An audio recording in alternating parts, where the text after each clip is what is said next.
Hello friends, welcome back to the new video guys and my YouTube channel guys. Today friends, we are going to talk about guys how can we solve guys screen color problem in our phone. Friends, you can see guys your icon color is different in your phone. So then how can we solve guys the screen color problem?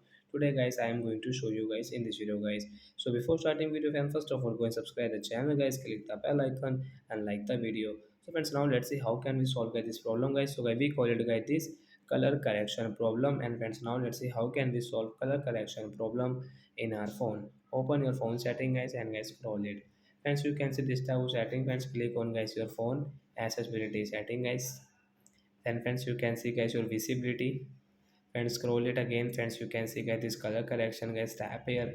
Friends, you can see guys your red, orange, yellow, green, caramel, blue, purple, gray color. And friends, you can see right side this icon guys, tap here to solve this problem. Friends, you can see color correction guys, this problem will solve in our phone. Friends, you can see everything is fine in your phone guys. Your screen color guys, each and everything is fine in our phone guys.